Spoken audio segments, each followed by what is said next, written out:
അനിയൻ യാസർ ഇന്ന് ഗൾഫിലേക്ക് തിരിച്ചു പോവുകയാണ്. ഖത്തറിലേക്കാണ് പോകുന്നത്. ഞങ്ങളുടെ അമ്മാക്ക് സുഖമില്ലാത്തത് കൊണ്ട് ഞാൻ കൂടെ പോകുന്നില്ല. ലഗേജുകളൊക്കെ കയറ്റാൻ ഹെൽപ്പ് ചെയ്യാണ്.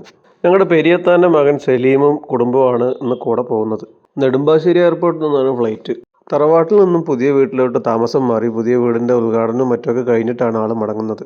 താമസം തുടങ്ങി കുറച്ചായിട്ടുള്ളൂ എങ്കിലും അവനക്ക് ഏറ്റവും നല്ല അയൽവാസികളെയാണ് കിട്ടിയിട്ടുള്ളത്.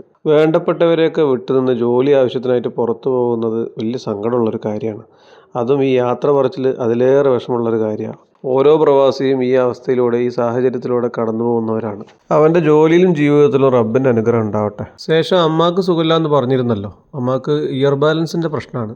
നേരത്തെ റെയിൽവേ ഹോസ്പിറ്റലിൽ കാണിച്ചിട്ടുണ്ടായിരുന്നെങ്കിലും അത് ശരിയാവാണ്ട് പിന്നെ അസൻറ്റ് ഹോസ്പിറ്റലിലോട്ട് കൊണ്ടുവന്നു. അവിടെ പോയിരുന്നപ്പോൾ അവിടുത്തെ പരസ്യവാചകങ്ങളും മറ്റുമൊക്കെ നോക്കുമ്പോൾ നല്ല അട്രാക്റ്റീവായിരുന്നു. കൂർക്കം വലിയ ട്രീറ്റ്മെൻറ്റ്, മൂക്ക് വളഞ്ഞതിൻ്റെ ട്രീറ്റ്മെൻറ്റ് അതിൻ്റെയൊക്കെ ഉണ്ടായിരുന്നു. അത് കണ്ടപ്പോൾ എൻ്റെ മൂക്കിന് ലേശം വളവുണ്ടോ എന്ന് ഞാനിങ്ങനെ നോക്കിക്കൊണ്ടിരിക്കുകയാണ്.